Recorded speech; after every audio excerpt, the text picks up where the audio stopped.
আসসালামু আলাইকুম ফ্রেন্ডস, নতুন এক আয়োজনে আপনাদের সকলকে স্বাগত জানাই।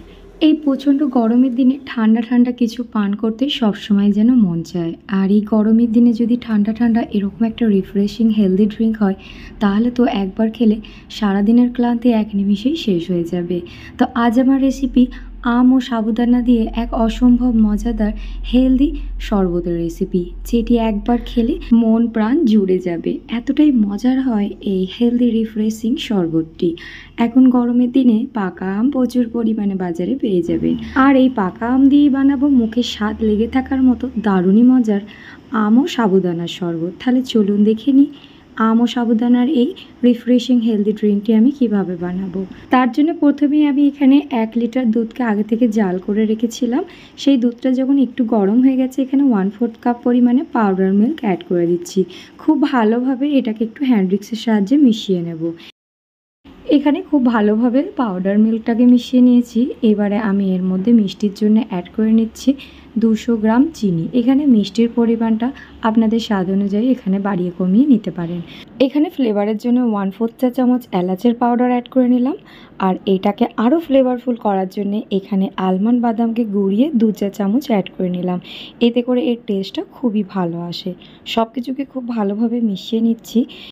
এখানে একটা বাউলের মধ্যে 1/4 কাপ দুধ আগে থেকেই তুলে রেখেছিলাম। এর মধ্যে আমি কাস্টার্ড পাউডার অ্যাড করছি। এখানে আমি ভ্যানিলা কাস্টার্ড পাউডারটা অ্যাড না করে স্ট্রবেরি কাস্টার্ড পাউডারটা অ্যাড করছি। এতে করে এর ফ্লেভারটা দুর্দান্ত আসে। এই কাস্টার্ড পাউডার ভ্যানিলা ফ্লেভার ছাড়াও এখন মার্কেটে বিভিন্ন রকমের ফ্লেভারের কাস্টার্ড পাউডার বেরিয়ে গেছে। আপনারা মার্কেট অথবা অনলাইনে যেখানে খুশি পারচেস করে নিতে পারবেন, খুব সহজে এগুলো অ্যাভেলেবেল পেয়ে যাবেন। তো এখানে 3 টেবিল স্পুন নিয়েছি স্ট্রবেরি কাস্টার্ড পাউডার। এটাকে দুধের সাথে খুব ভালোভাবে মিশিয়ে নিয়েছি। এবার এদিকে যে দুধটা দেখুন ফুটছে, তো এর মধ্যে অল্প অল্প করে দিয়ে এটাকে দ্রুত নাড়াচাড়া করতে থাকবো। যেহেতু এখানে কাস্টার্ড পাউডার দিচ্ছি, এখানে তাড়াতাড়ি গাঢ় হয়ে যাবে। তো এইভাবে অল্প অল্প করে দিয়ে সবটাই দিয়ে নিয়েছি, আর এটাকে দিয়ে খুব ভালো করে নাড়াচাড়া করে নিচ্ছি। এটা এইভাবে নাড়াচাড়া করতে করতে দেখবেন এটা দ্রুত গাঢ় হতে থাকবে। যেহেতু কাস্টার্ড পাউডার দেওয়া আছে, তো খুব সহজে এটা গাঢ় হয়ে যাবে। আর এর রঙটাও দেখুন মাশাআল্লাহ কতটা সুন্দর দেখতে লাগছে। এখানে দুধের গাঢ়ত্বটা ঠিক এরকমই রাখবো। আশা করছি দেখে বুঝতে পারছেন কেমন রেখেছি। তো এটাকে নামিয়ে পুরোপুরি ঠান্ডা করে নেব। অপরদিকে এখানে ইনস্ট্যান্ট জেলি বানাবো বলে 500 ml পানি বসিয়ে নিয়েছি। তো এর মধ্যে আমি জেলি পাউডার ব্যবহার করব, ম্যাঙ্গো ফ্লেভারের জেলি পাউডারটা ব্যবহার করছি। যেহেতু এখানে ম্যাঙ্গোরই ডেজার্ট বানানো হচ্ছে, তো তার জন্য এখানে অবশ্যই ম্যাঙ্গো ফ্লেভারেরই আমি জেলিটা বানিয়ে নেব। এখানে এই বাক্সটার পেছনে সমস্ত রকম প্রসেসিং এড দেওয়া আছে, কিভাবে বানাবেন না বানাবেন। তো এর মধ্যে এখানে একটা প্যাকেটও থাকে, যেটার মধ্যে থাকে জেলি পাউডার। এটাও আমি অ্যাড করে নিচ্ছি। সব কিছুকে মিশিয়ে নেব। এবারে এটাকে একটু ভালোভাবে সব কিছু মিশে যাওয়া পর্যন্ত একটু জাল করে নেব। একটা বলক ওঠা পর্যন্ত এটাকে ভালোভাবে আমি মিশিয়ে নিচ্ছি। যখনই একটা বলক উঠে যাবে তখনই এটাকে নামিয়ে নেব। আর যদি হাতের কাছে জেলি পাউডার এরকম না থাকে, তাহলে পরেও আপনারা সহজেই বাড়িতে কিভাবে জেলি বানাবেন সেটিও আমি আপনাদের সাথে শেয়ার করব। তো খুব ভালোভাবে একটু মিশিয়ে নিয়েছি, আর এখানে বলকও উঠে গেছে। তো এবারে এটাকে আমি নামিয়ে নেব। এখানে যে কোনো পাত্রে আপনারা এটাকে সেট করতে পারেন। এইভাবে গরম গরম অবস্থাতেই আমি এই ধরনের একটা স্টিলের প্লেট নিয়েছি, এর মধ্যে আমি পুরোটাই ঢেলে নিচ্ছি। এবারে এটাকে পুরোপুরি ঠান্ডা হতে দেব। অপরদিকে দেখুন, যদি হাতের কাছে জেলি পাউডার না থাকে, তাহলে কিভাবে আপনারা জেলি ঘরে সহজেই বানিয়ে নিতে পারবেন। তার জন্য এখানে 2 কাপ পরিমাণে পানি নিয়ে নিয়েছি। এর মধ্যে আমি 1 কাপ পরিমাণে চিনি অ্যাড করে নিলাম, আর এখানে 1 table spoon agar agar powder দিয়ে নিচ্ছি। সব কিছুকে ঠান্ডা ঠান্ডা অবস্থায় খুব ভালোভাবে মিশিয়ে নিচ্ছি। আগার আগার পাউডারটা অবশ্যই এইভাবে ঠান্ডা জলের মধ্যেই গুলবেন, কেননা গরম জলে যদি আগার আগার পাউডার দিতে যান তাহলে পরে ডলা পেকে যাবে। তো এখানে ফ্লেভারের জন্য আমি স্ট্রবেরি ফ্লেভার অ্যাড করছি। আপনারা যে কোনো রকমের ফ্লেভার এখানে অ্যাড করতে পারেন। তো দেখুন এটাকে খুব ভালোভাবে মিশিয়ে নিচ্ছি। তো দেখুন কতটা সুন্দর একটা পিঙ্ক কালার এসে গেল। এবার এটাকে খুব ভালোভাবে জাল করতে বসিয়ে নেব। তো দেখুন একটু বলকও উঠতে শুরু করে দিয়েছে। এটা প্রায় 4 থেকে 5 মিনিট এইভাবে আমি খুব ভালো করে জাল করে নেব। যখন 4-5 মিনিট হয়ে যাবে, এটা আমি নামিয়ে একটা যে কোনো পাত্রে এটাকে সেট করতে নামিয়ে নেব। আর এই ধরনের জেলি আপনারা বানিয়ে স্টোর করে রাখতে পারেন। যেহেতু বাড়ির বাচ্চারা জেলি খেতে খুবই পছন্দ করে, তারা তো এই ধরনের জেলি দেখলে খুবই মজা করে খাবে। তো এটাকেও পুরোপুরি সেট হতে দেব। রুম টেম্পারেচারে এটা পুরোপুরি ঠান্ডা হয়ে গেলে কিছুক্ষণের জন্য এটা ফ্রিজে রেখে দিতে পারেন। অপরদিকে দেখুন একটা কড়ার মধ্যে পানিকে খুব ভালোভাবে গরম করতে বসিয়ে নিয়েছি। এখানে সাবুদানাটা রেডি করে নেব।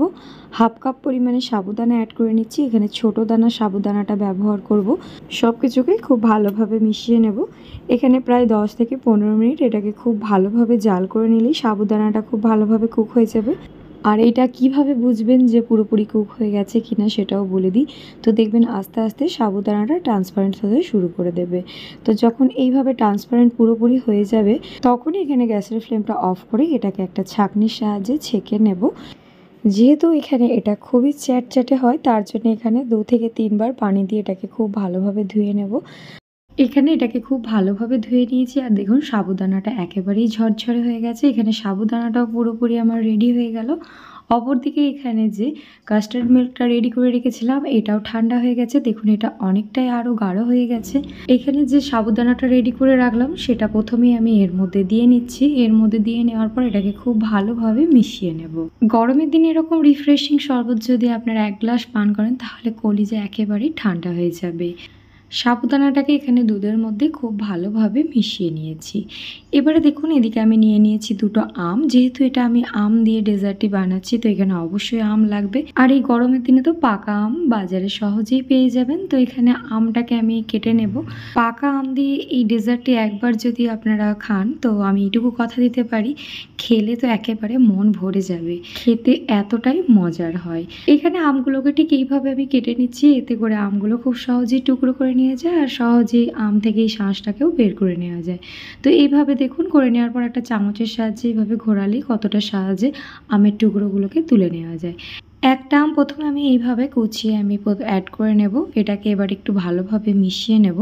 যখন এটা একটু ভালোভাবে মেশানো হয়ে যাবে তো দেখুন এখানে যে আমরা জেলিগুলো রেডি করতে দিয়েছিলাম এটাও খুব ভালোভাবে সেট হয়ে গেছে। তো এটাকেও ছুরির সাহায্যে এইভাবে টুকরো করে নেব। আপনারা যেরকম ইচ্ছা শেপে কেটে নিতে পারেন। তো আমি স্কোয়ার শেপে একদম ছোট ছোট টুকরো করে নিচ্ছি। আম ও সাবুদানার এই ডেজার্টের মধ্যে যদি এরকম জেলি দেওয়া হয় খেতে খুবই মজার হয়। ডেজার্টের টেস্টটাও দ্বিগুণ পরিমাণে বেড়ে যায়। তো এখানে যে এটা আগার আগার পাউডার দিয়ে জেলিটা সেট করেছিলাম দেখুন এটাও খুব সুন্দর সেট হয়ে গেছে। এটাকেও ছোট ছোট করে টুকরো করে কেটে নিচ্ছি। মাশাআল্লাহ দেখুন কতটা সুন্দর হয়েছে দেখে বুঝতেই পারছেন। এখানে আমি এই 2টো কালার বা 2টো ফ্লেভারের জেলি ব্যবহার করব ডেজার্টের মধ্যে। এবারে দেখুন এখানে যে আমটাকে মিশিয়ে রেখেছিলাম আবারও এর মধ্যে বাকি আমের টুকরোগুলো অ্যাড করে নিচ্ছি। দিয়ে দিয়েছি এখানে লাল আঙুর যেটাকে গোল গোল করে স্লাইস করে নিয়েছি। এখানে পাকা কলা অ্যাড করে নিচ্ছি একটা। আর এখানে যে জেলিটা রেডি করে রেখেছিলাম এখানে এটা সবটাই অ্যাড করে নিচ্ছি। এবারে সব কিছুকে খুব ভালোভাবে মিশিয়ে নেব। একটু ভালোভাবে মিশিয়ে নেওয়ার পর আমি এখানে যেটা ব্যবহার করব সেটা হচ্ছে সাবজা সিড, যেটা আমি একটু ভিজিয়ে রেখেছিলাম। 5 মিনিট এটা ভিজিয়ে রাখলেই খুব সহজে এরকম ট্রান্সপারেন্ট হয়ে যায়। তো এটাও আমি এর মধ্যে অ্যাড করে নিচ্ছি। আমের এই ডেজার্টের মধ্যে এটা দেওয়ার ফলে এটা আরও বেশি হেলদি হয়ে উঠবে আর এটা খেলে পরে একটা রিফ্রেশিং ফিল করবেন। তো সব কিছুকে খুব ভালোভাবে মিশিয়ে নেওয়ার পর এখানে আমি একটু পেস্তা বাদাম কুচি অ্যাড করে নিচ্ছি। এখানে আপনারা যে কোনো ড্রাই ফ্রুট ব্যবহার করতে পারেন। যেহেতু দুধটা জাল করার সময় এখানে আলমন্ড বাদাম পাউডার অ্যাড করেছিলাম তার জন্য এখানে আর কোনো রকম ড্রাই ফ্রুট কুচি অ্যাড করছি না। শুধুমাত্র পেস্তা বাদামটাকে দিয়ে সব কিছুকে খুব ভালোভাবে মিশিয়ে নিয়েছি। ওপর থেকে আরও কিছুটা পেস্তা বাদাম কুচি অ্যাড করে নিচ্ছি। তো রেডি হয়ে গেল এখানে আমাদের হেলদি ও রিফ্রেশিং ম্যাঙ্গো সাবুদানা ড্রিঙ্ক, যেটি ঠান্ডা ঠান্ডা 1 গ্লাস পান করলে সারাদিনের ক্লান্তি এক নিমিষেই শেষ হয়ে যাবে।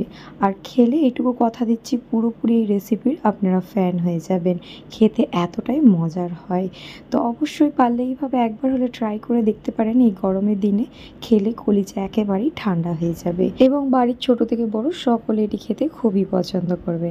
তো রেসিপি যদি ভালো লেগে থাকে আমাকে সাপোর্ট করে আমার ভিডিওতে অবশ্যই একটা লাইক করে দেবেন। শেয়ার ও কমেন্ট করতে একদম ভুলবেন না। আজকের মতো আসি বন্ধুরা, ভালো থাকবেন, সুস্থ থাকবেন, আল্লাহ হাফিজ।